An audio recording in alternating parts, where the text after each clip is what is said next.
Welcome back to Kettlebells and Cocktails. I'm your host, John, back with my bestie, Nikki. Nikki, welcome back. How are you? Thank you. I'm so good. I'm happy to see you. I'm happy to see you both. I know. Dave Colina is with us from O2. Dave, how are you?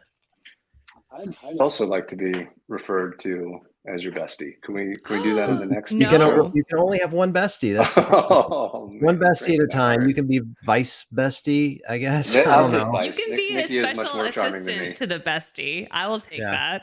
How about that? That feels like a demotion from where I Oh. just was.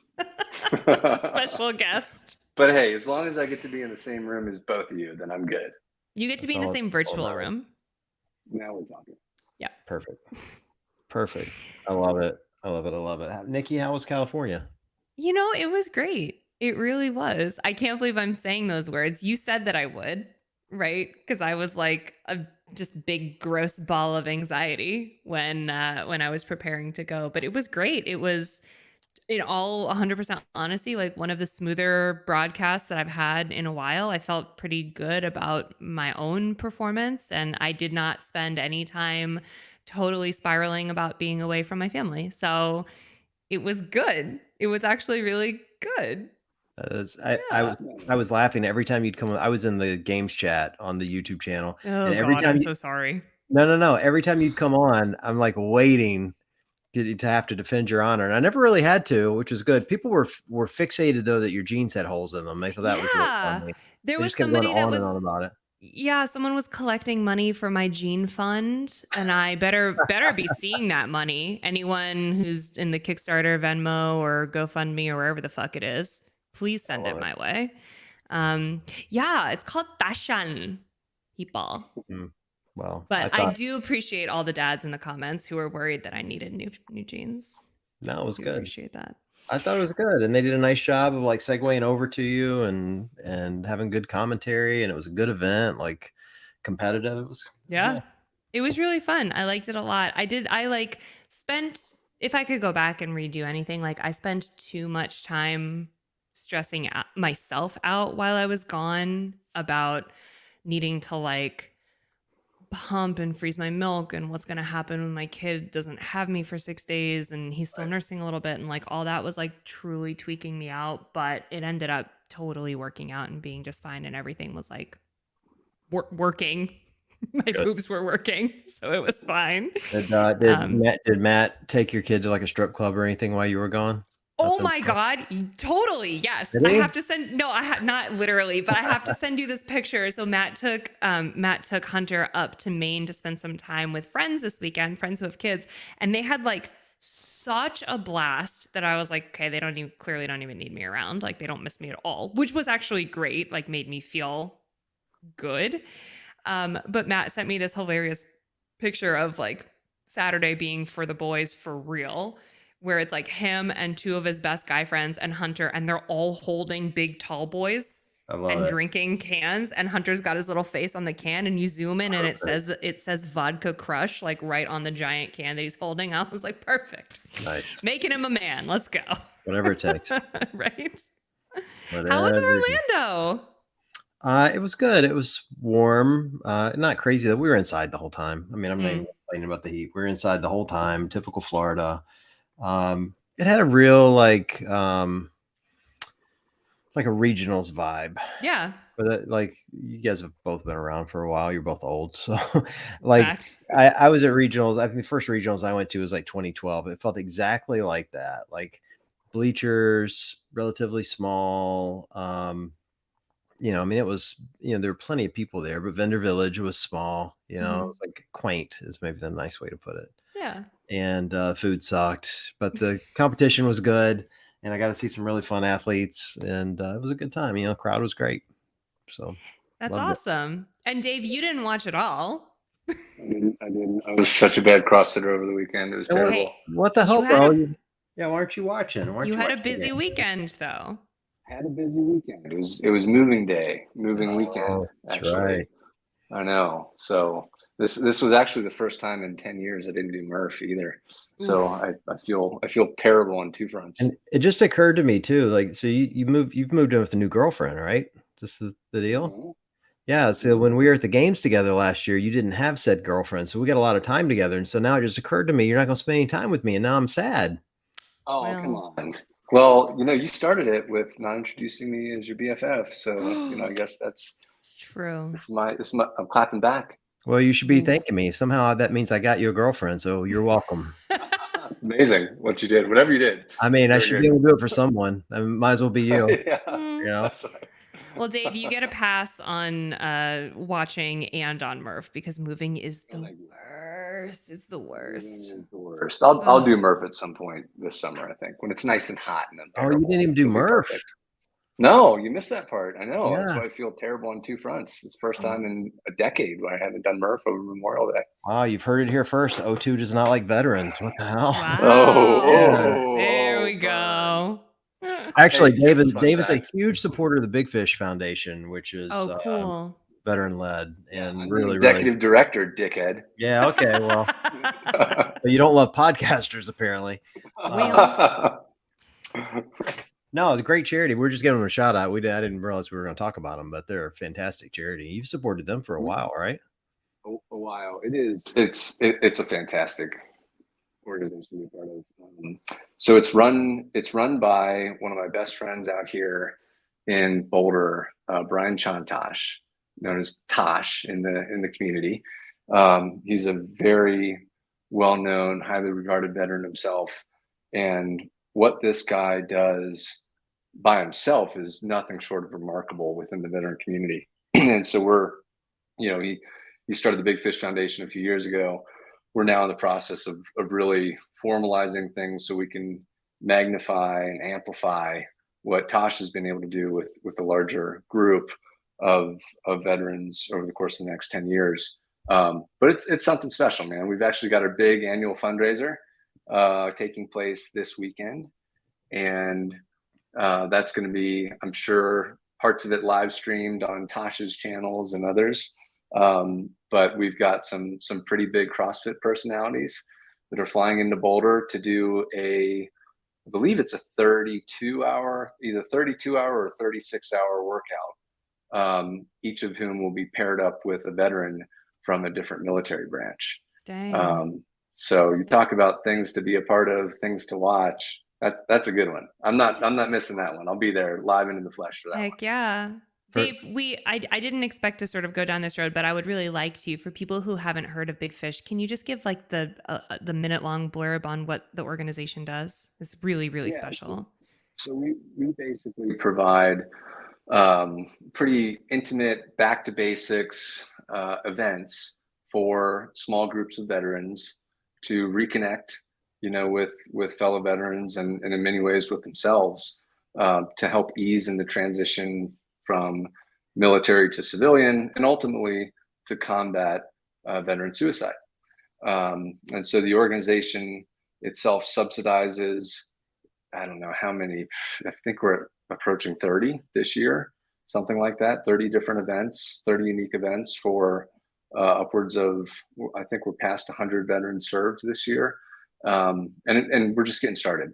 And the events can range from, a hunting trip to a physical challenge like the ones that I just described. One of my team members, actually, he's a active duty military member himself, and he just flew out to Boulder for a 24-hour workout called Diesel Day, which Tosh hosted at his ranch, and that was just a remarkable thing to be a part of.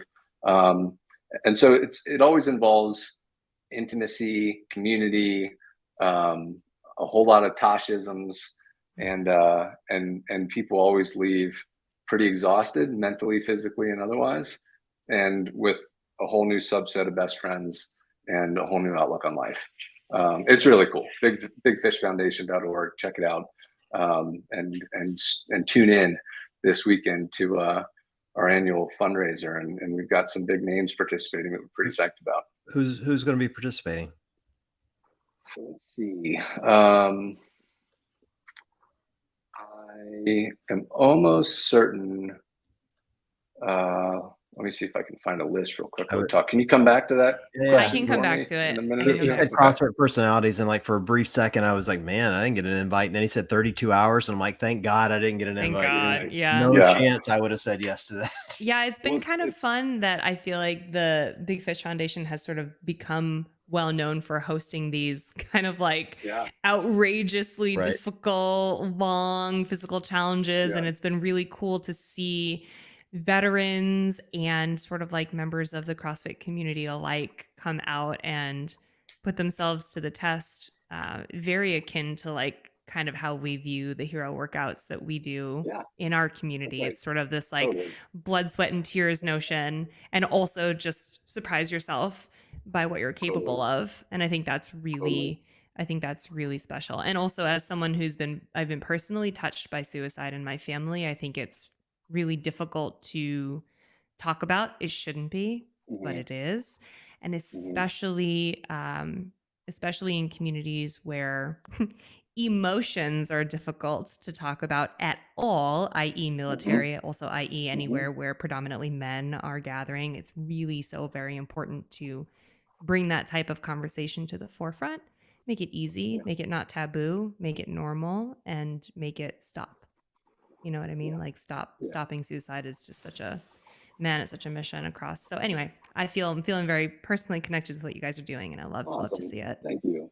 I'm glad we're talking about this. I mean, it's hard. Yeah. It's hard to find a better cause to support, and it's hard to find a better group of people supporting it than Big Fish Foundation. And I've been involved for a couple years now. I've known Tosh for several, and the one constant is just the overwhelming amount of love that people feel when they do a Big Fish event. I mean, it's incredible.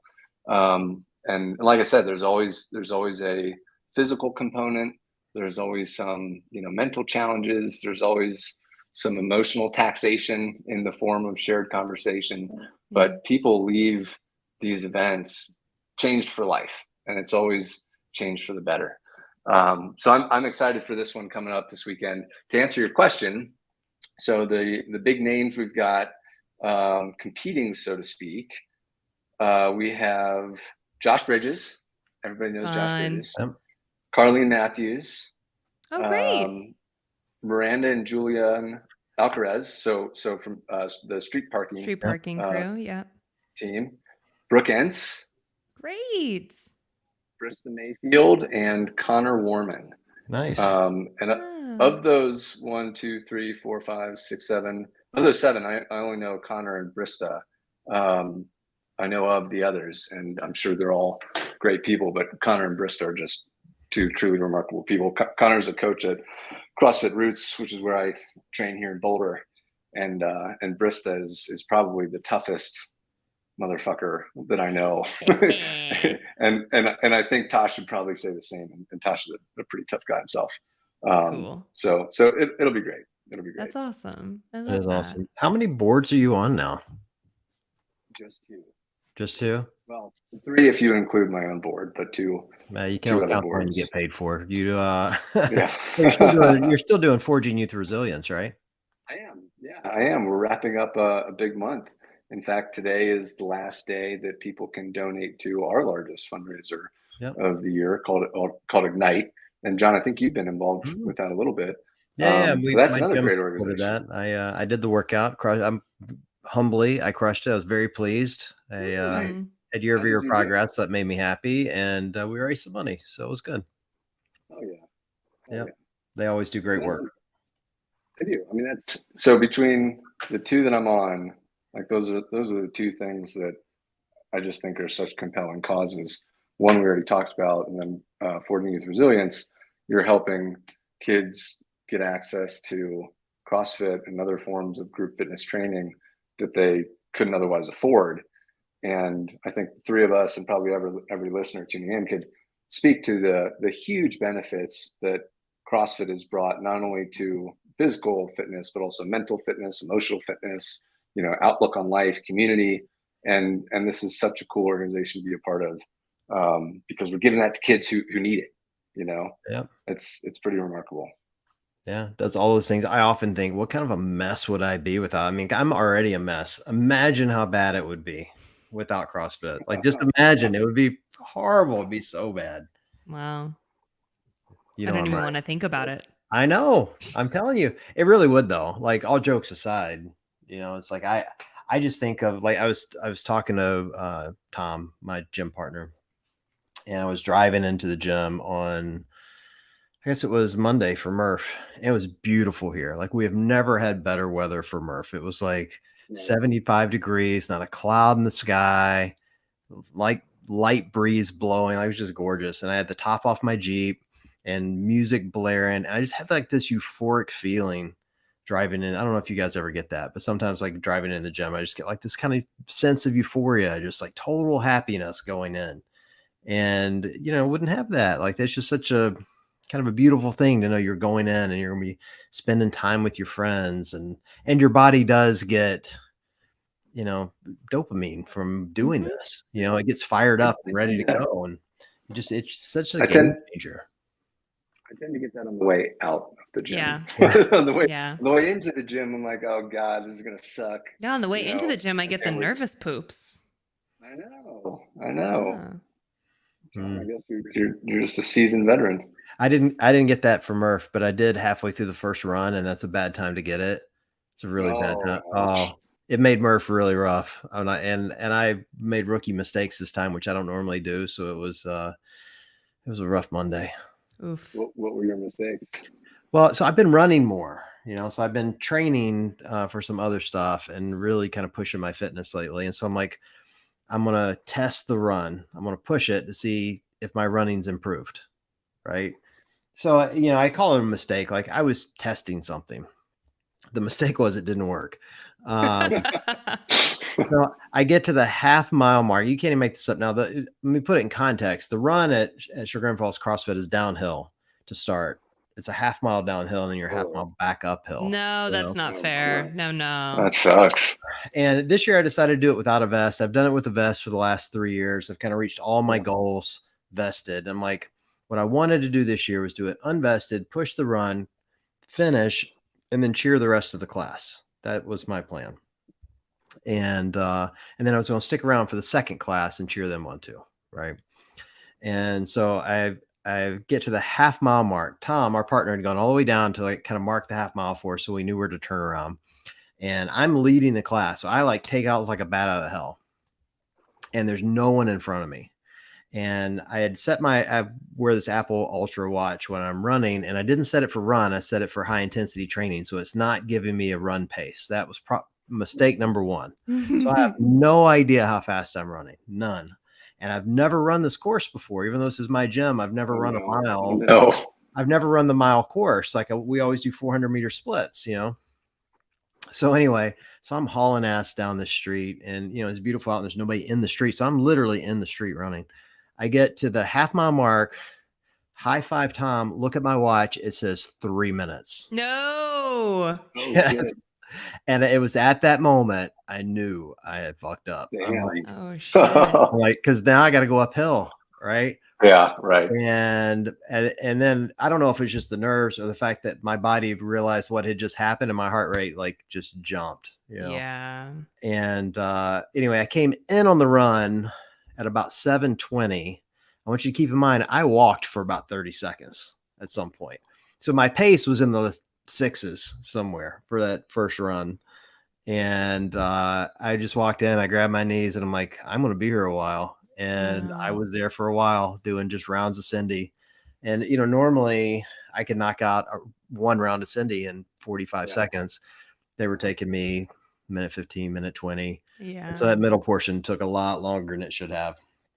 So it was, Oh, man, that's pretty good. it was all right. And so then, when I came back to the nervous poop story, I didn't spend a lot of time cheering on the class, because immediately go to the bathroom, like, I'm going to be in here for a while. Leave me alone. Yeah. And it was a rough Monday. Well.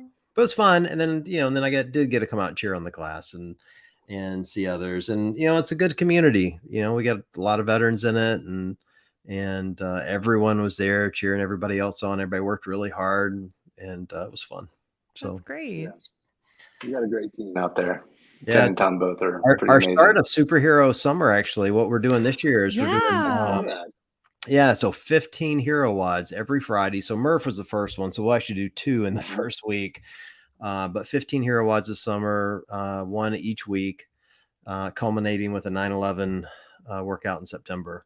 And it should be fun. You know, give us a chance to recognize veterans and you know, recognize what others have done for us and come together as a community. And you know, like Dave, you and I have talked about this before. I know you're a big proponent of this. Like, you got to do hard shit. Just do. And when you know you have to do it once a week, like, that's kind of special. You know, it's fun. 15 weeks. Totally. Yeah. A month feels, it's just a month, you know, doing a hero workout 4 times, no big deal.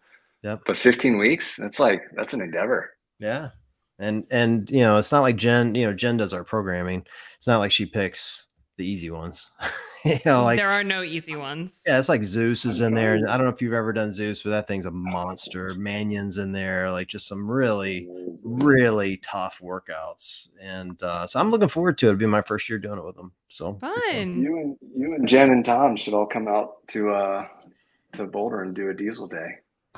Yeah, we could be talked into that, I'm sure.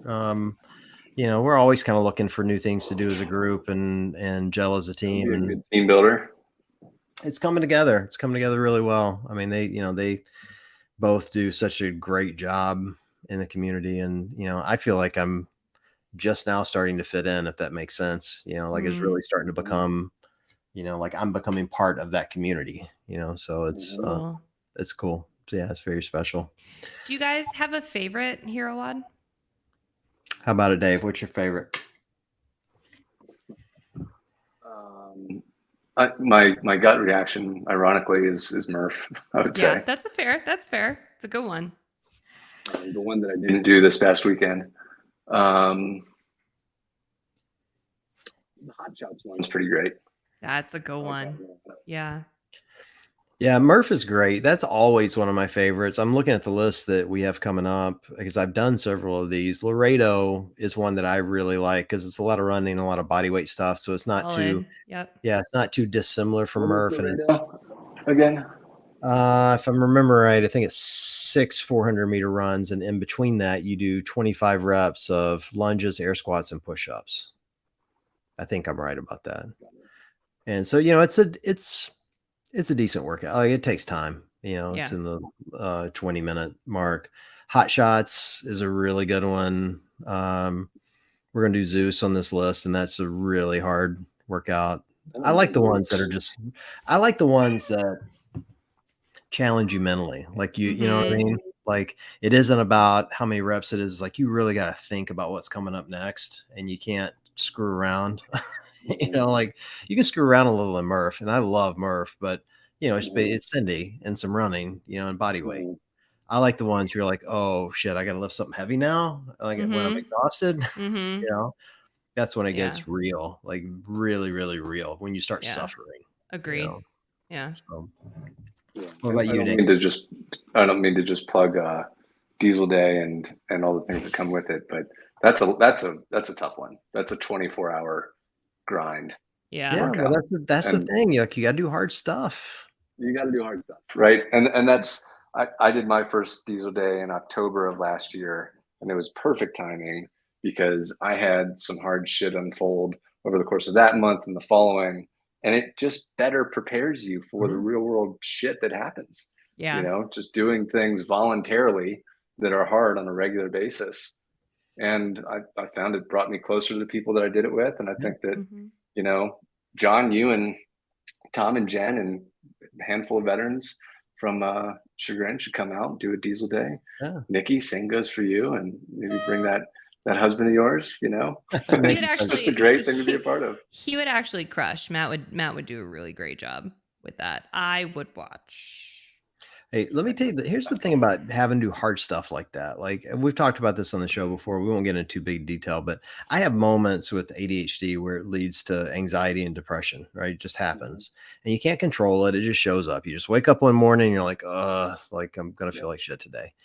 The thing about doing hard things like that on a consistent basis is it helps you keep things in perspective. Yeah. About how difficult whatever it is you're going through. And I'm not downplaying depression, and I'm not telling people to not see a therapist or not see a doctor. Like, you should do all of those things.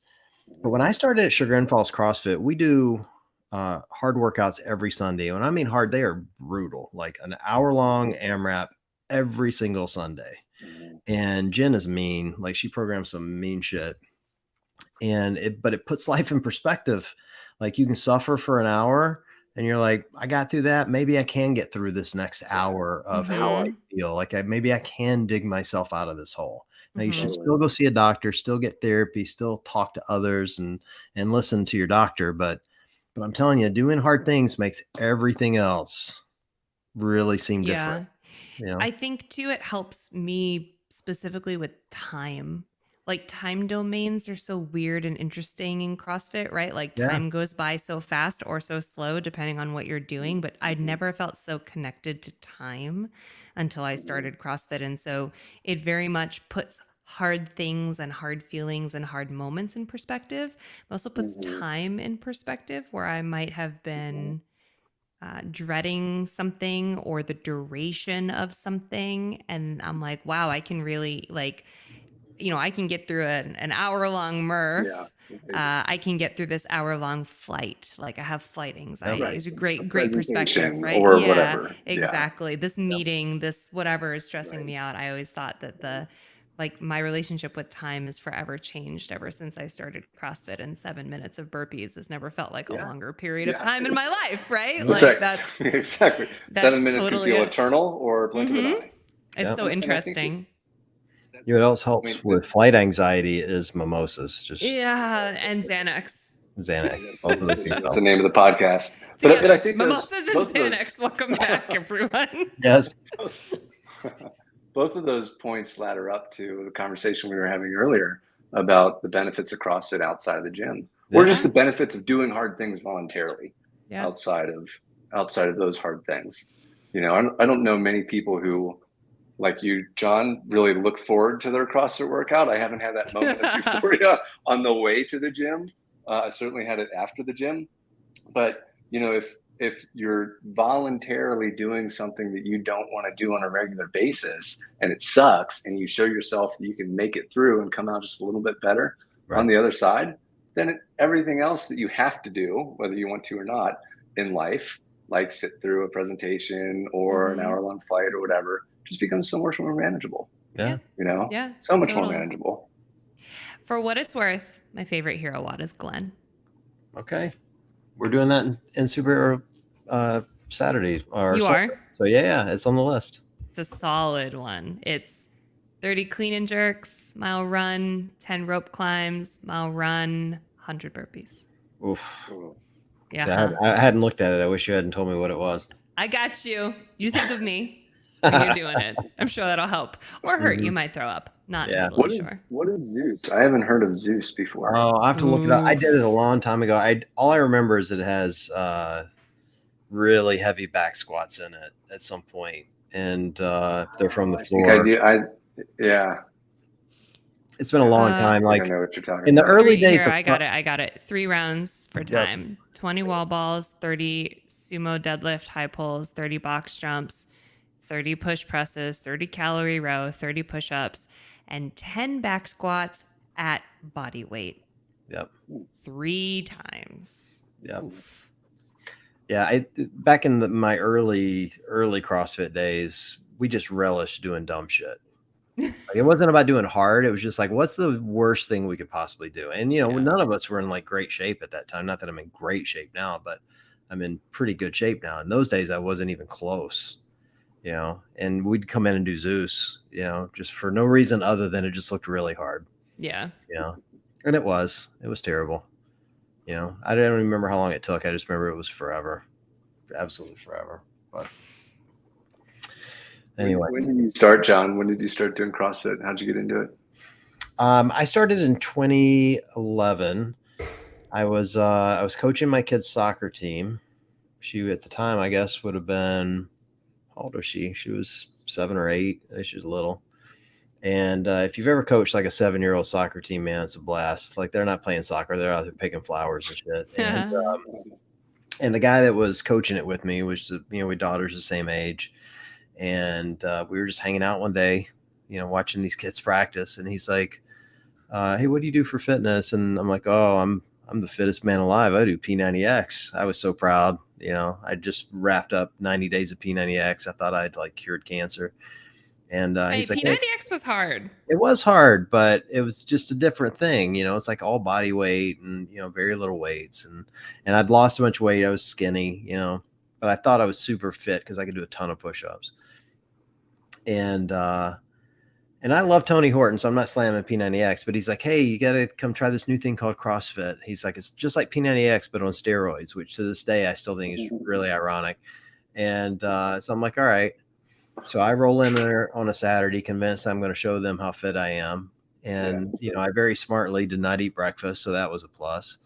And they destroyed me, absolutely destroyed me. Like, I will never forget that feeling as long as I live, about how unfit I felt, how winded I was, how like you've had this feeling at CrossFit, that pure fatigue where you just physically can't move. Oh yeah. Like I didn't even know. It's like, I'm the worst. This is terrible. I didn't even know what lactic acid was. I had no idea. And we're doing overhead walking lunges with a plate, and I am physically just failing, and I'm like, I can't figure out why. Yeah.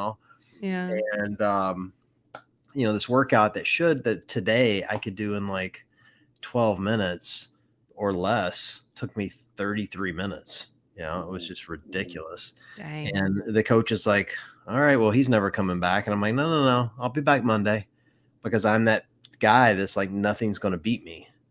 I'm like, I'm going to come back until I beat this. And that's why I'm still here, because I'm never going to beat it. Like, I'm just stubborn, and I fell in love with it. I've been doing it ever since, 5 days a week for, over a decade. Are you Monday through Friday, then take the weekend off, or are you 3 days on, 1 off, 2 on, 1 off? What's your schedule? Oh, well, so I have a really weird schedule now. So I've really nuanced my schedule. I'm not sure I would recommend this to everyone, but I take Monday as a rest day, other than this week because of Murph, but Monday's a rest day. Tuesday is a zone 2 day. So it's usually 45 to 60 minutes of biking and running, but in, zone 2. Wednesday is CrossFit and lifting. Thursday's yoga. Friday is heavy lifting and CrossFit. Saturday's a partner WOD. And then Sunday is an hour AMRAP of some crazy shit every week. That's great. That's my week every single week. And it's the yoga on Thursday that's the real game changer for me, because it's basically a rest day, but you're getting in mobility. Hot yoga. That's what I do too. Yeah, and it's a lot of vinyasas, and it's hot as hell, and the coach is great. Like, or the yoga instructor, goes to our gym, and but she's great. And it's like, I was telling somebody about this at class today. It's an hour that I can completely zone out. My brain just shuts off. Like, it's great. You just put your phone down, glasses are off, it's dark, it's hot as balls, and my brain just shuts off. And I'm just trying to like sit there, and I'm just shaking, like you're holding these poses, your arms are just shaking because I can't, hold these strict poses very long. It's funny. I actually find CrossFit more meditative than yoga. Really? And I've been meditating outside of yoga, consistently for about 7 years. And now I do 2 days of yoga a week. It's the same vinyasa, hot yoga. I do Tuesday, Thursday yoga, and then every other day basically is CrossFit.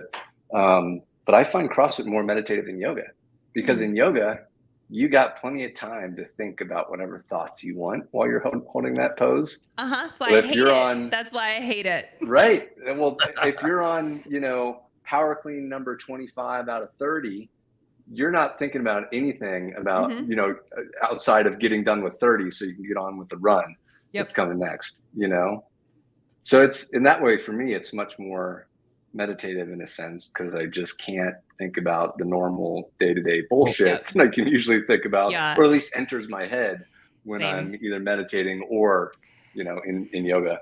As a person with anxiety, I cannot be alone with my thoughts. I cannot be in quiet. I can't do it. I have to have something. I have to have a podcast. I have to have music. I have to be in the middle of thinking or writing or doing something. I can't. And it's probably, that's very bad for me. I know that, but it just can't go there right now. In this season of life, it can't happen. That's okay.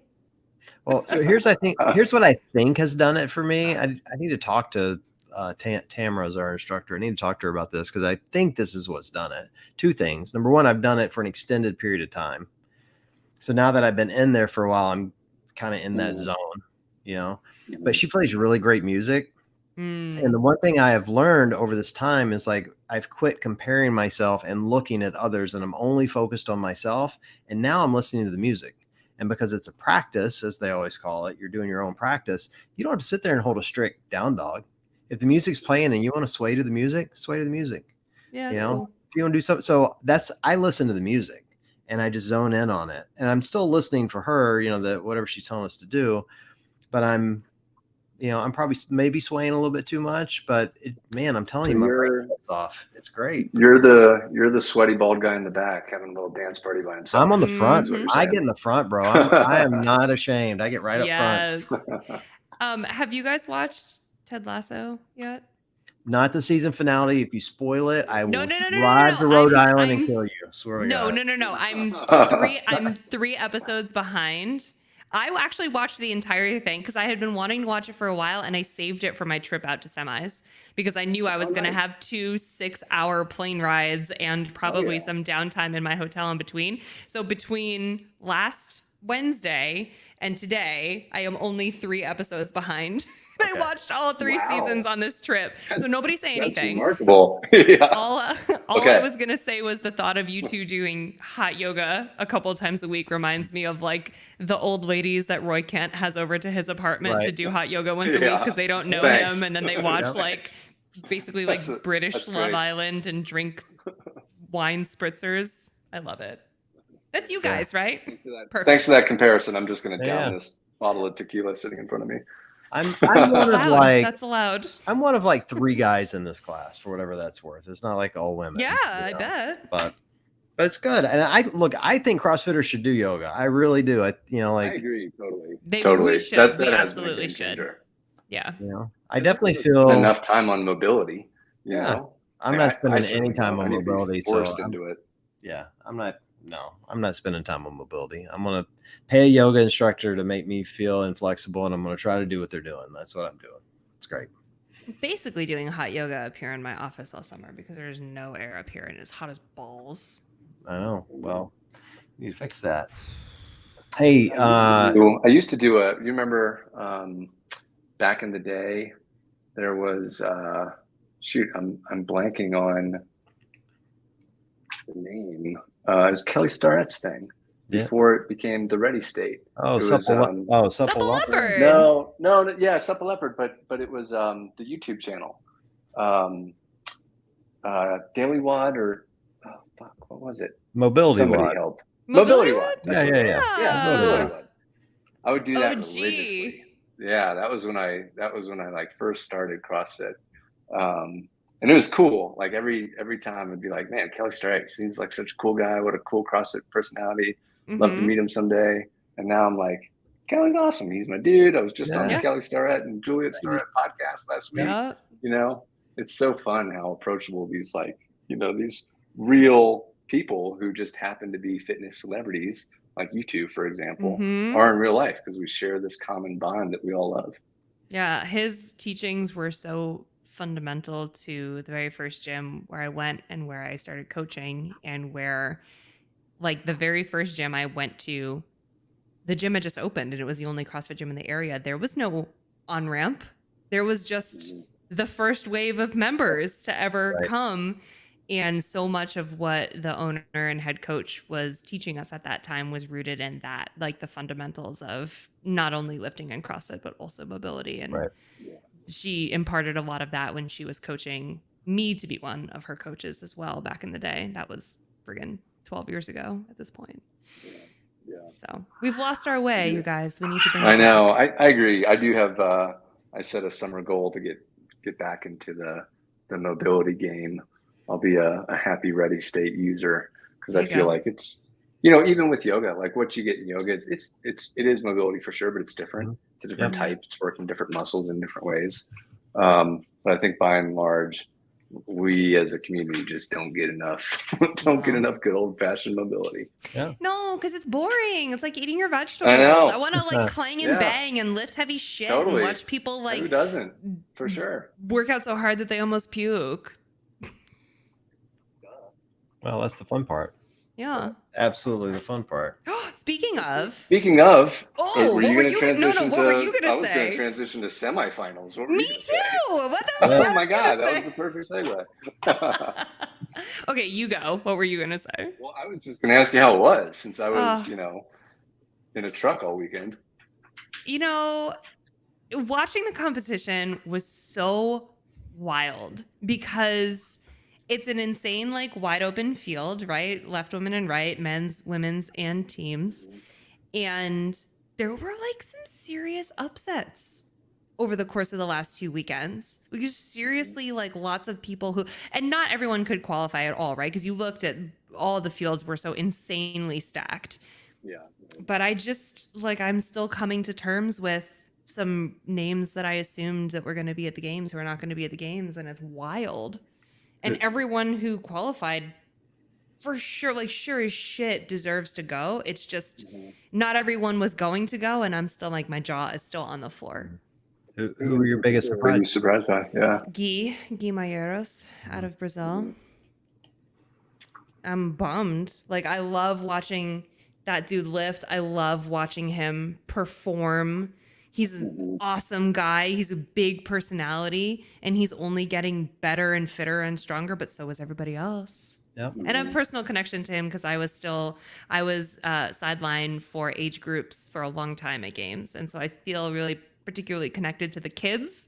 Like, they were kids. They were like 15, 16, 17 out on the floor with me. And now they're like out there playing with the big dogs. So that's just wild. I would have liked to see him, but it's just, fire in his belly to get back there and do it again next year. Yeah, he surprised me a little, for sure. I was more surprised by some of the ones that got in. Like, I shouldn't say I was surprised, but like Alex Kazan's performance was really impressive to me. Like, I did not have her winning semis, and she won it, pretty handily, with the exception of maybe, her snatch event wasn't great comparatively. But everywhere else, she was amazing. So we had Stacy Tovar commentating for the individual women out at semis in Pasadena as the color commentary. And Stacy had Alex Kazan winning it from the get. Wow. Yes. Wow. And a bunch of people were like, no, I don't think. What about this person? What about that person? And she was firm. She was like, nah. Like, I have been watching. I have been taking notes. Like, Alex is going to run away with, well, not run away with it, but Alex is going to win the whole thing. And nobody believed her. And she's a badass bitch, that Stacy Tovar. Yeah. She called it. Yeah. No, I thought I tell you who else I was impressed with, even though she's a champ, is Katrin. Oh, hell yeah. Because it feels like a comeback year for her. Mm-hmm. And, she's with Hard Work Pays Off now. So she's had a change in coach. Very notably has been in a relationship for a while, which sometimes that messes athletes up to some degree, and clearly didn't. I thought she looked back to old form. Oh, yeah. And so she's going to be dangerous in Madison again. And I'm not sure I would have said that in previous years. I wouldn't have either. Have you been listening to her podcast at all? No.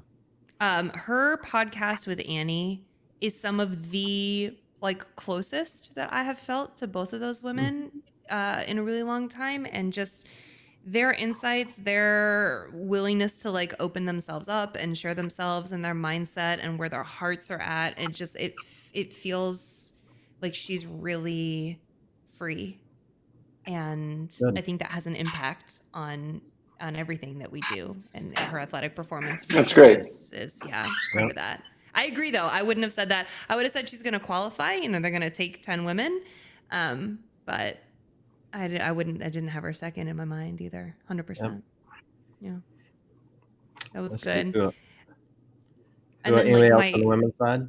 Well, my heartbreak that Danny didn't qualify. Oh man, don't get me My started. heartbreak and shock. Yeah, that's just it's fucking tough, man. It's tough to say out loud. God love You know her. what? I shot her a little message. I mean, I had mixed feelings on it. Like I'm one of those spectators that I'm like shouting at the TV I through know. most of the weekend, and there were a couple of moments where I'm like, run across the finish line, and I'm sure she's doing that too, maybe in hindsight, But the truth is like Danny's not bigger than the sport, but she had just taken a long trip that was really worth it for her, and so I'm excited for her that she's got a lot of great. My point is, she's got a lot of great things going on in her life, Yeah. and she'll be back. Yeah. Oh, for sure. Yeah. Love her to death. But same thing. Like I watched that live, and when she didn't get in, I'm like, oh man, I'm gonna cry. My heart just friggin' dropped into my butt. Yeah, it was not fun. And then like because I'm watching the live stream and I'm in the comments, there's all the haters. Oh my God, fuck those people. Well, but not just about Danny though. Like it was interesting all weekend, like seeing people getting rooted against Danny being one of them because she's very notable. And this is an interesting community that you don't see that very often. And so I was kind of curiously wondering, is the sport starting to get big enough that you're going to start seeing that more, like people rooting against people as opposed to rooting for their favorites? Or is this just maybe just a blip because it's kind of a regionals vibe and it's, people in certain areas and people have their favorites and, I don't know. I don't think it's a blip. I think it's just the shittiness of the internet. Yeah, maybe. I don't know. I got a new nickname in the comments on the feed over the weekend. What is it? I love this. What is it? It's Nicole Brazzers. Oh, I saw that. I almost made you a t-shirt. I would wear it. That's great. I know. I thought about making you one and send it to you, but I wasn't sure if you'd see it, and then I'd have to explain it to you. And... Actually, could you explain it to me? I was very confused by it. Yeah, I didn't know what it was. No, of course not. I had no idea. I saw a lot of that. I saw a lot of like, oh, look, Nikki's on her knees again. Yeah, I saw that. Pointing to a sandbag. Yeah. Well, it'd be way weirder if I was like this sandbag over here and just like casually looking over or like pointing on the that would be way weirder. But people are I mean, look, people trying to people try to be funny. They're just trying to. I know. Or they try to get under your skin, or they try to whatever. And I feel like at the end of the day, it's like, I don't know. It just none of it matters. But it takes a while to get there. Do you think it's growing because the size of the sport is growing, or do you think it's growing because of the general level of divisiveness that we have as a society?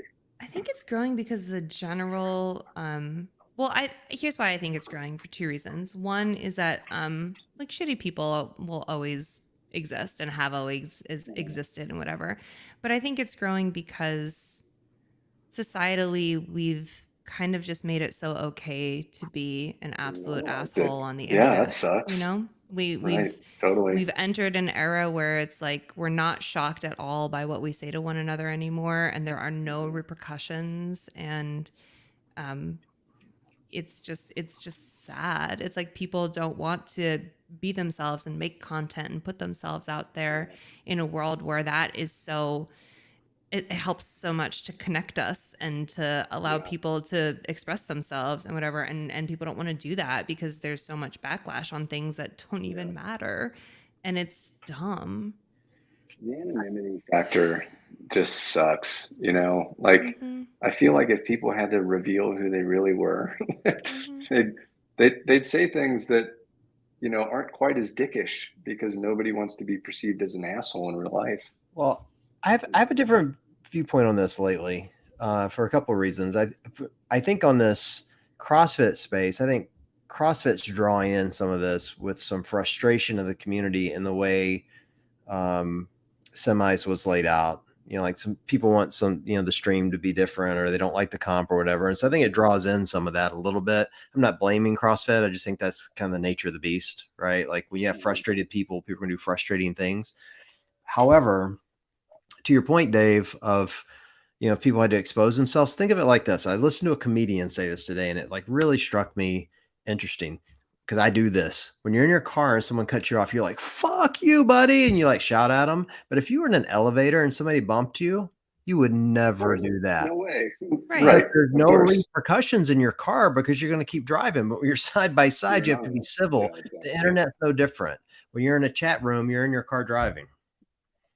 There are no repercussions for it. And people will do things that are not in their character, myself included. So I catch myself sometimes saying the most horrible things driving that I never would say, and I don't mean. It's just like there are no repercussions, so you do it, you know? So like I've started to think of the horrible things I read in those chat rooms of that's what that is. Yeah. People, they're trying to be funny, or they're just not even themselves in that moment. They become something else. Yeah. In that moment. And so giving them that grace for me has made me feel better about it, truthfully, and not take it personal. That's a good way to look at it. I oftentimes find that as well, where I almost feel bad for those people because I'm like, there must be something going on with them where they feel the need, right, to like do that. Because I'm not perfect, and I'm not trying to make this some sort of like glass house scenario. I'm sure I've been a bitch online and said shit that I shouldn't have said. I'm sure I have. But I will never go out of my way to make people feel the way that I felt in the beginning of getting any sort of notoriety in this sport, where people would say shit online that were only hurtful. And I agree, John, that like there is something to be said about sort of like the frustrations that people have, or you know, kind of like entering into that chat already feeling some kind of way about wishing all of the events were broadcast, or their favorite athlete doing poorly, or whatever, CrossFit not taking a stand on X, Y, and Z. Like, I get that. But like, where in that mentality is like the appropriate action to write something about Danny's butt or about Nikki getting on her fucking knees? Where do those things correlate? In my mind, they never will.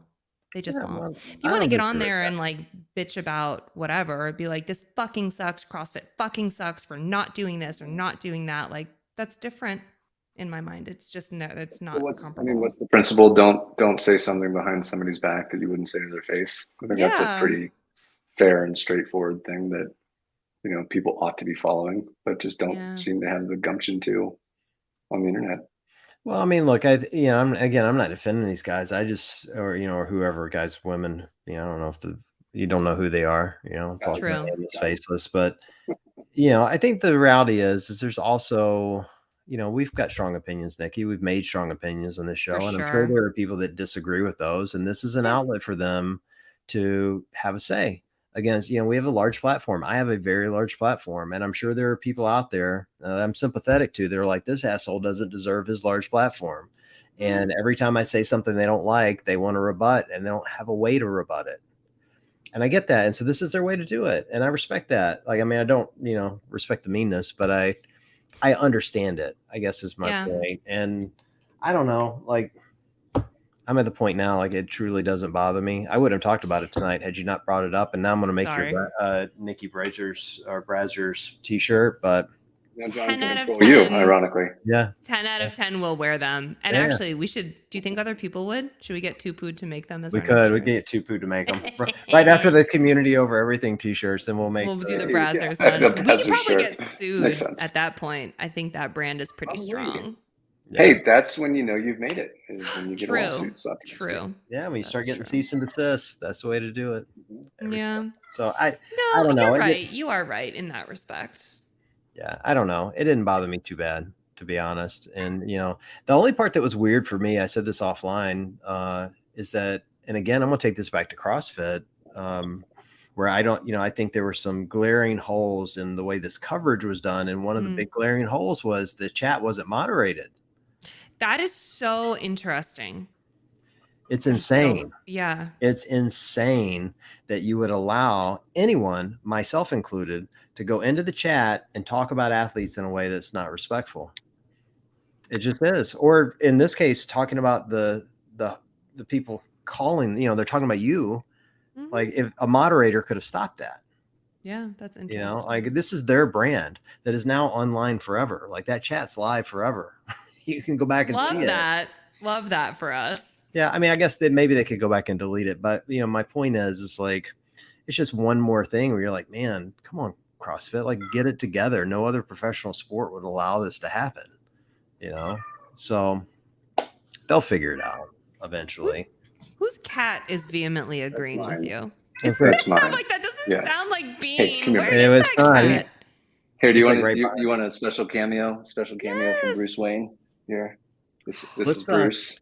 Oh, hey, Bruce. He's a 6-month-old without a tail. He has no tail. What? Oh, I love that. Where did his tail go? He was born without a tail. Wow. So he basically looks like a rabbit with a cat head. Oh my goodness. I love it. I love it. He likes to make cameos when I'm on a Zoom call. Well, let's cover a couple other things from actually something I was surprised but impressed by. Well, a couple. I was super impressed by the longevity of some of the athletes, particularly Vellner and Fikowski coming in first and second at their great old age. And huge props to those guys. They did great. 30? How old are they? Yeah, the ripe old age of like 30 or 32. What I was most impressed with and shocked, I was surprised that Justin finished fifth. Yeah. Really impressed with his emotional maturity. Agreed. And the spirit in which he took it, and every interview he's done since, talking about what he's learned from it and what he's coming by. And, his goal is to win the games, not to win semis. And, I think he acted like a true champ. You didn't see any pouting, no sadness. He came out in that last couple of events and like left it out on the floor when he knew he had no shot of really finishing any higher than he was. Yeah. And in more ways than one. Really impressed with him. And I was also really impressed with Colton Merton. Like crushed. Yeah, I wouldn't describe myself as a fan. I'm not much of a fan of the sport anyway, so that's not a shot at Colton. I just, I don't really follow him. But I did not have him qualifying, like not even close. And that dude came out and crushed it, man. He looked great. And he was sick. Like I had a cold or something, like certainly didn't feel right. And he's had some health issues for the last year. And, he set an event record, and man, that dude looked good. He looked really good. So a lot of people were sick. Yeah, a lot of people had like annoying like head colds and fevers and shitty things. Like I think just like travel and also like the amount of prep and work they've done, like they've been running their bodies ragged. Like it's hard operating at that level for so long and training like that for so long. Like the easiest little thing can totally just get in there and ravage your immune system. Can we talk about Cole? What about Cole? Just how amazing he is. I love Cole. 10 years back going to the games, like still crushing, still like just being grateful and being excited about it like it's the first time, and friggin' tearing up in his post games win interview. Like just he's great. He's a great human. Cole's funny to me. I don't know Cole at all. I've made plenty of jokes about him looking like a pan check, because he does. Fair. And I've tagged him in plenty of stuff, but he's one of the rare athletes I really have never chatted with, talked to, DM, nothing. Like, don't know him, but nothing but respect for that guy. Like, true champion at heart. Like, just he seems, every time he steps out there, he seems genuinely grateful to be there. Yeah. And I love that about him. And dude works hard, man. Like, he really like leaves it on the floor every single time. Yeah. Like, I like him. He's good. Good to see him qualify. I tell you who else I liked from this West. I was excited to see. So in 2020, I went to the teen throwdown. I don't know if you remember that, but I went out. And there were two male athletes that were at that teen throwdown that made semis this year, Daniel Kook and Tudor Magda. And when Tudor stepped up to snatch, I was like texting somebody. I was like, watch this, because when he was 17, I watched him snatch 275 at 17, and he's 20 now. And I'm like, watch this. This kid's going to crush it. And he hit 325 in competition. And I mean, he didn't have much of an engine all weekend. Like, he kind of got crushed in the other events, but he won that one. And it was really impressive. Yeah. Really impressive. Insane. Wow. The kids, man, the kids are really coming for us. Like they grew up in this sport. Like, we're about to usher in a full new wave of CrossFit talent that have been doing this since they were like 9-10 years old. That's crazy to think about. Yeah. We'll catch hell if we don't mention this, but Oceania happened as well.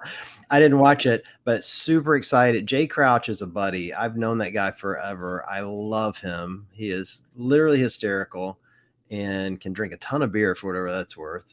And he won on the male side. And Ellie Turner, Justin's girlfriend. Crazy. Yeah, we can't really call her Justin's girlfriend because she just won Oceania, so she's just a badass CrossFitter. She's just Ellie Turner. I ran into the Medeiros family, and they were telling me how, because Mama Medeiros is like, she's like everyone's mom. I love her. She's like my mom goals. Like, I want to grow up and be just like her. She like loves everyone and supports everyone, and is just like the wonderful den leader basically. And she was telling me that they were like up there watching Justin, stressing for Justin, like whatever. And then they had to like basically stay up all night to watch Ellie and stress for Ellie and make sure that all that was going to go well. And I was like, my God, these poor people are not going to sleep for like 4 days in a row.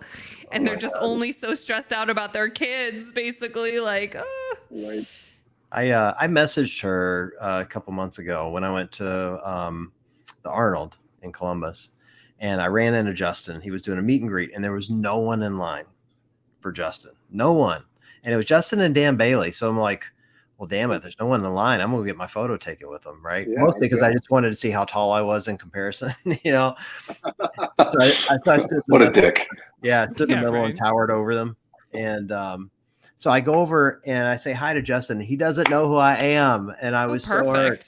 So I messaged his mom, and I'm like, hey, couple things. Number one, Justin is literally the nicest young man. You did a fantastic job. Like, I would want somebody to tell me that about my daughters if it had happened. And she's like, oh, thank you so much. I'm like, but secondly, I'm kind of a big deal. He doesn't know who I am. She goes, don't worry. She's like, he was on his high school wrestling team and couldn't tell you the names of his team members. I'm like, thank you. That makes me feel better. I feel so much better now. So, well, you remember how he blew off our first podcast ever? Yeah. Oh yeah. He totally forgot.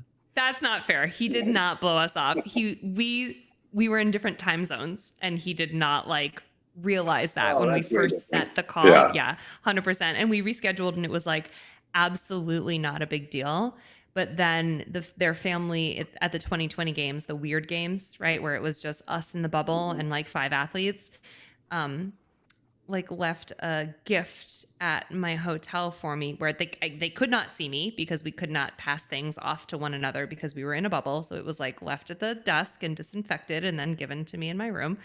And it was like a sorry I was late for your podcast gift. Right. Here's some like California treats, and which was ridiculous because it was like 2 months earlier. I thought it was very sweet of them. Oh, so nice.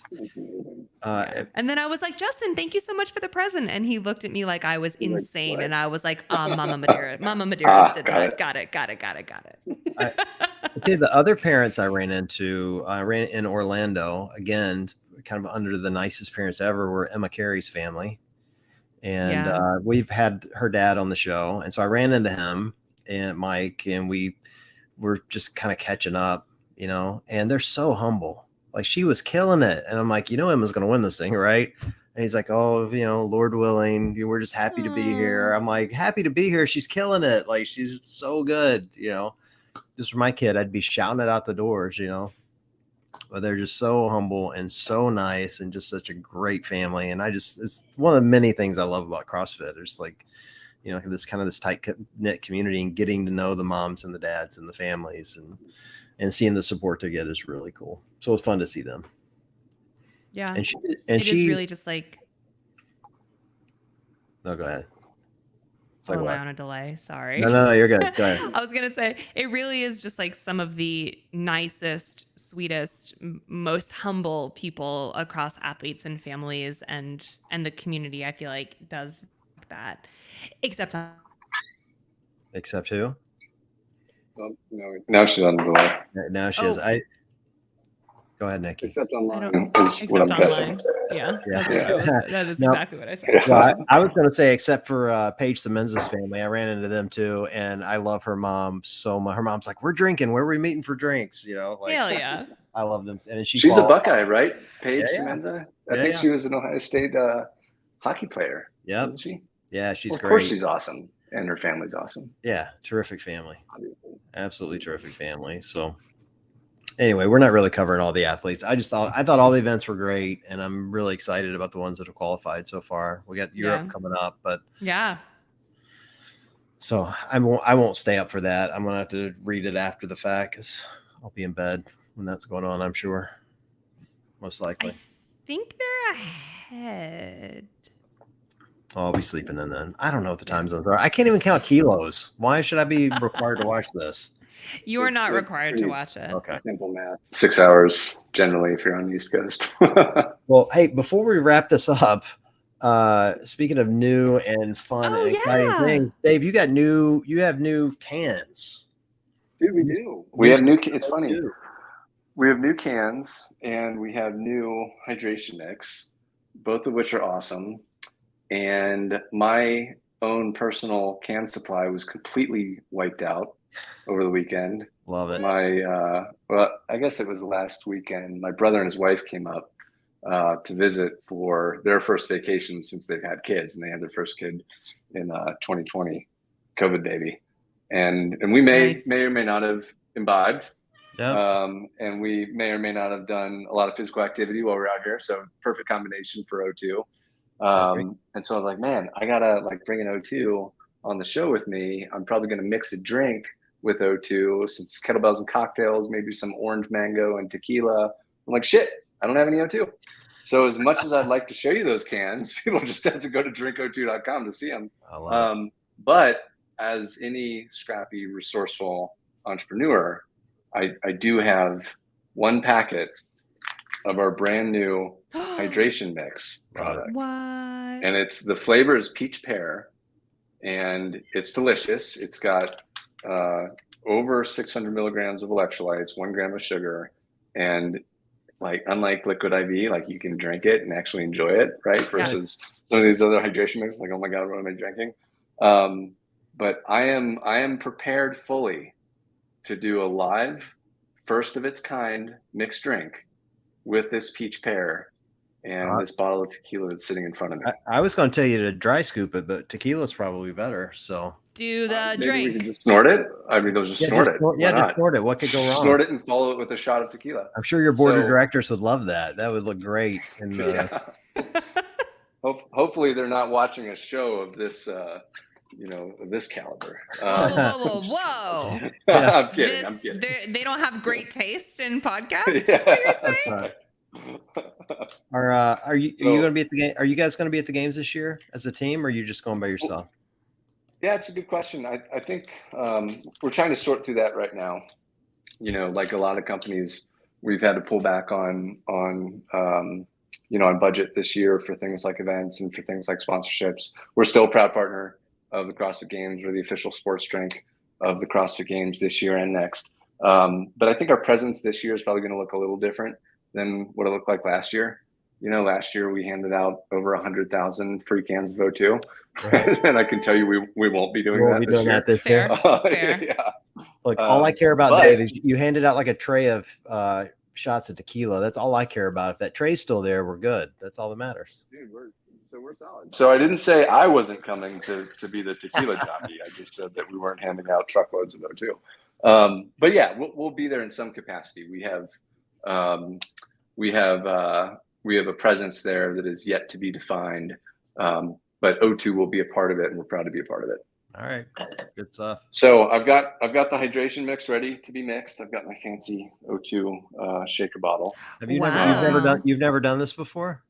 I've never mixed a drink with this product before because it's still new to the market. We launched it, I don't know, 4 weeks ago maybe. So I can tell you all kinds of great recipes with our ready to drink canned product, but with the hydration mix, this is a first for me.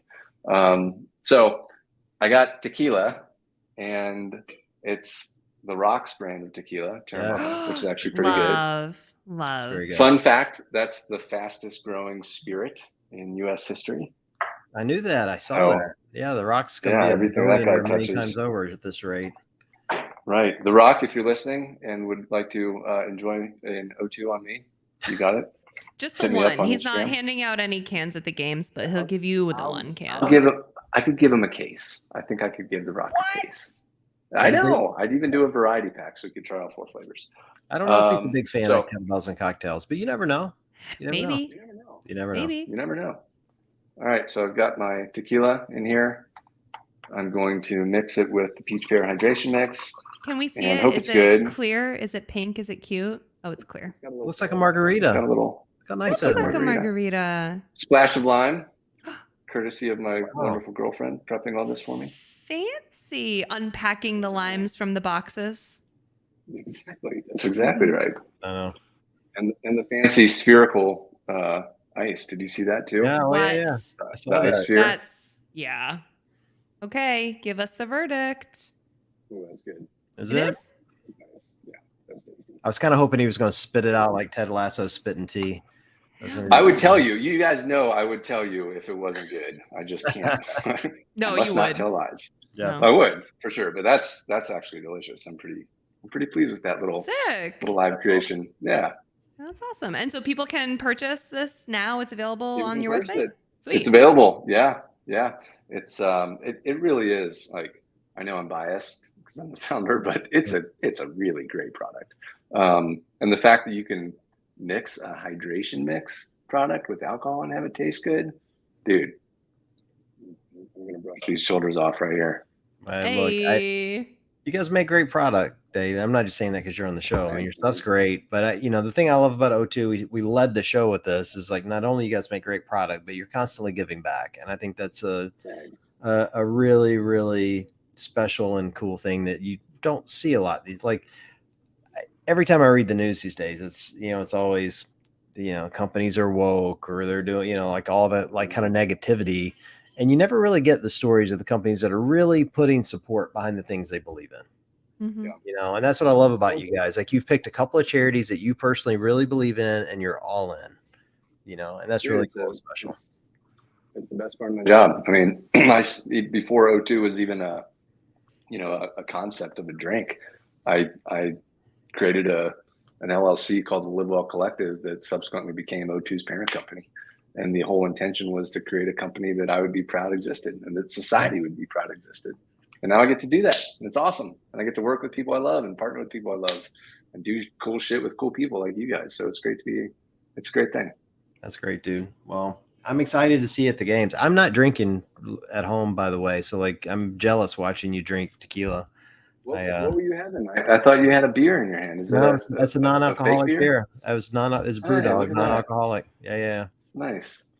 That's how I'm working on my fitness. That's how you're doing a 7-minute mile on Murph. Dude, I told this to somebody the other day. They're like, this is true. So when I was in Orlando, someone caught a photo of me and my arms looked really good. And I probably posted it 6 times because my arms looked really good, and one of my best friends in the world messaged me like offline, and he's like, "Hey, don't take this the wrong way, but what are you taking?" And I'm like, not only am I not taking that the wrong way, thank you. Like, thank you so much. And I'm like, you're not going to like it. And he's like, what do you mean? I'm like, I gave up alcohol. Like, I haven't had a drink in like 3 or 4 months. And it's like unlocked this door. It just unlocked this door of better nutrition, better sleep, better mobility, kind of gains in the gym. Like, and I'm not giving up drinking forever, but man, just a huge change. And that's such a life hack that very few people get to really see come to life. I mean, that's, this, John, I think I didn't have a drop of alcohol in 2020, the entire year. And people were like, oh my God, you picked a hell of a year to stop drinking. I'm like, no, dude, I picked the perfect year to stop drinking because I had all my wits about me. I was in peak performance the entire year, which I needed to be, professionally and otherwise. So I'm, obviously I'm hitting the bottle again, but much, much less than I used to after seeing what less alcohol Yeah. can do for you. And I'm not opposed to it. I had a couple drinks when I was in Orlando. I was joking about it to Jen and Tom. Tom's my doctor, and I was joking with him. I'm like, I had a couple of bourbons while I was there, and they were great. Loved them. Fun time doing it. Woke up the next morning, my ankles hurt. I'm like, exactly. Exactly. All of a sudden I'm like, all right, now I know, like, this is a life hack. Like, drinking needs to be very rare. I'm not going to give it up forever. And when we're in Madison, we're having tequila shots together. I insist on it. But totally. Special occasions, right? Yeah, special occasions. But when I'm at home with this cat and my kids upstairs, like, I'm drinking non-alcoholic beer, or I'm drinking O2, or I've been drinking hop water and things like that, and I like athletic beer a lot. That's good. Brewdog's non-alcoholic's awesome. Yeah. I mean, I think that I was just having this conversation with my partner last night. There's a podcast that Andrew Huberman did last year. Do you follow him? I love that guy. And the entire subject is on alcohol. And I'm sure I'm going to mischaracterize this a little bit, but the gist of it's going to be right. People who have on average just 1 to 2 drinks a night, which, I certainly fell into that category, especially the last couple of weeks, moving and brother and sister-in-law coming in town, Memorial Day weekend, whatever, see a very noticeable degradation in gray matter in their brains. So said another way, it's destructive to your brain, and a statistically significant increase in stress, anxiety, and depression when they're not drinking, and it destroys a lot of the positive gut microbiome.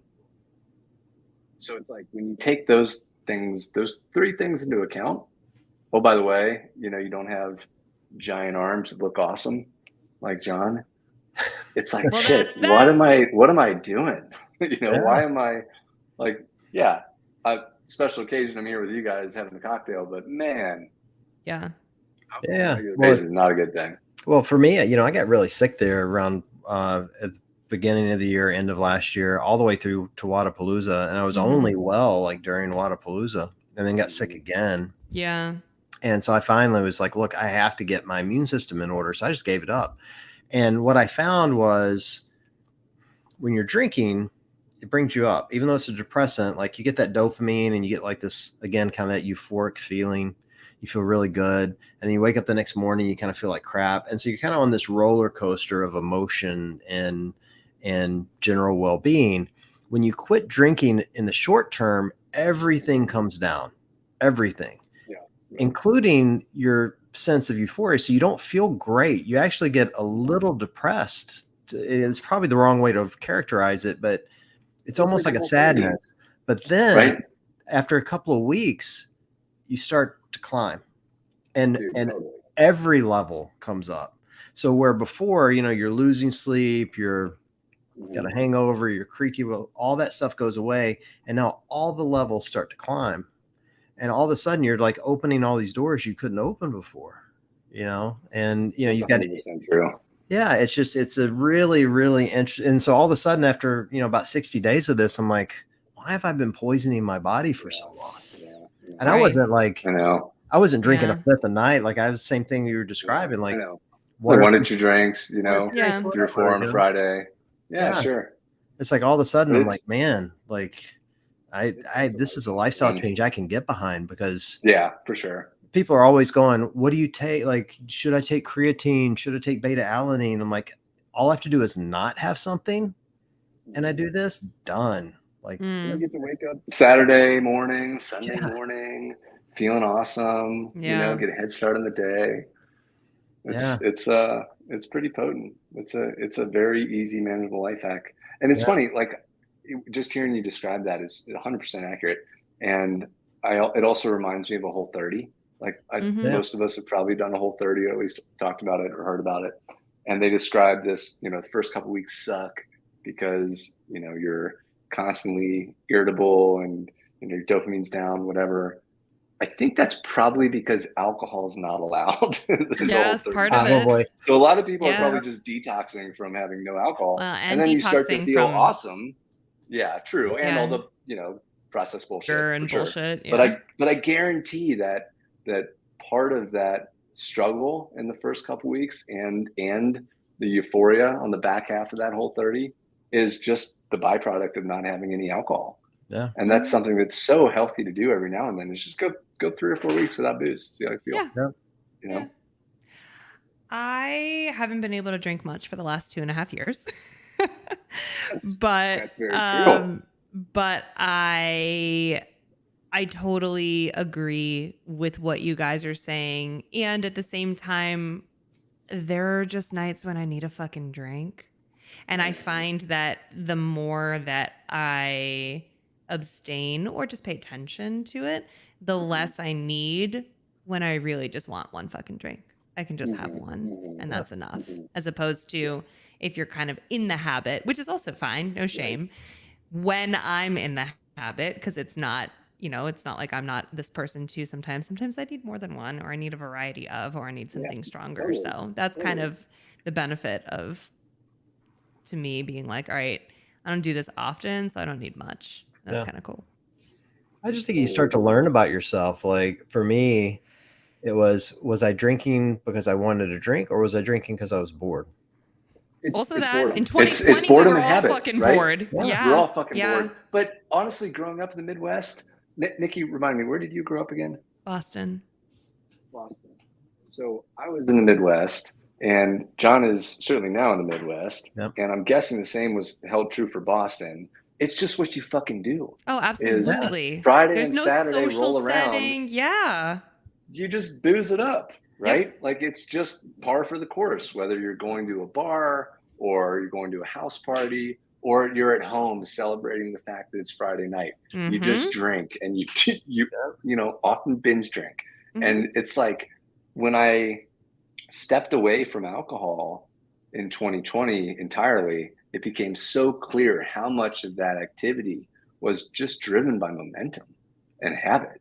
Yeah. And if you break that pattern, you can at least reevaluate the momentum and habit that's been with you since high school. Like, is this habit since I've had since high school really serving me now that I'm almost, 40?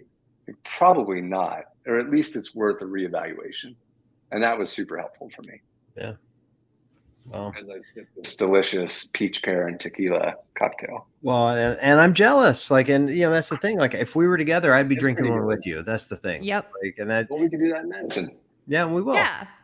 We're absolutely going to do that in Madison. No shame in it at all. For me, it isn't about quitting drinking as much like, hey, if you could unlock this door, would you do some things differently? And everyone says to them, it's reevaluating the habit. Yeah, they're always asking me, like, what should I take? And I'm like, it isn't what you should take. What should you not take? Like, if you could cut something out and unlock that door, would you? And the answer is almost always yes. And you don't have to cut it out permanently. Just cut it out most of the time, instead of making it nightly, make it once a month or once every couple of months. It's so hard to fight that momentum, but it's so important to at least reevaluate it every now and then. Like I was talking with somebody the other day about, this difficult period that I alluded to earlier with O2 last year, and being in the position where I had to evaluate, okay, if I were doing this entire business all over again from scratch, knowing what I know now, what would I do differently? And there was a lot of things that I would do differently, a lot of things that I wanted to face and a lot of things I didn't want to face. And some of those things led to some difficult decisions. Other of those things led to some easy decisions. But it was such a healthy exercise to go through that. And there's no reason why people can't go through that same exercise, just evaluating the personal life. Yeah. It's sort of what we were talking about with respect to breaking that habit with alcohol. Like, sure, if you want to keep drinking as much as I was drinking pre-COVID, on a habitual basis, Friday night, Saturday night, it's just what you do, go for it. But maybe it makes sense to question that. Like, would you really be doing that if you were doing this from scratch all over again? I think the answer is often, no, probably not. Yeah, It's different. I think we solved all of life's problems tonight. I'm pretty sure. No. End to end. Look at us. Look at us. Who'd have thought? Look at us. Look at us. Who'd have thought? Okay, can I just say though? Can I just say I love me like a summer sangria. I'm just throwing that out there. Like a rosé sangria with like watermelon and all sorts of summer fruits in it. Just throwing that out there too. Hey, everything in moderation, right? Agreed. Hey, before we wrap up, let's give a shout out to Tupood. I'm gonna see if I can change the screen around for anyone watching. I don't know if I can actually. I thought I could, but I can't. I don't know, maybe. But I have on our Community Over Everything shirt. Yes. You can see it, right? It gives me a chance to flex my arms. Bam! Oh my God, sir. What are you on? And our clever logo on the side, Tupood's logo and our logo intertwined, which I think is really cool. Hey, that's cute. Totally love it. Obsessed. And we also have these. We also have the black shirts. We have our normal logo shirts, the crop and the men's shirt in black and white, which I think look really great. So we're going to do launches with Tupood every quarter. This was our first quarter with them. They also created a patch for us, which is not online yet for some reason, but it will be soon. And they still have our belt, and we'll have more shirts coming down the line. But yeah, very excited about these Community Over Everythings because I think it's really what we believe in, like community. And we're really excited to get these out. 100%. Those are now. Now that we just spent like the past 20 minutes bashing alcohol, do you guys need a rebrand? Is that what are we gonna do with kettlebells and cocktails? Kettlebells and mocktails. That's better. We're kettlebells and cocktails sometimes. Yeah. Parentheses in moderation. Yeah. In moderation. Kettlebells and occasional cocktails. So yep. That's right. Yep. No, it's all good. All right. Well, Dave, thanks for joining, man. Super fun. Hey, thanks for having me, guys. Love catching up with you. Yeah. Go do Murph this week. Go do it tomorrow after you drink that tequila and let us know how it goes for you. Okay. Go right now. Yeah. All right. See you guys. All right. Nikki, great seeing you as always. Great job. I'm not sure I said it on the show, but you really killed it in Pasadena, and I'm looking forward to seeing what you do at the games in Madison. Thank you so much. It was a really good time. Yeah. All right. Well, for everyone listening, thanks for joining, and we will catch up with you guys soon.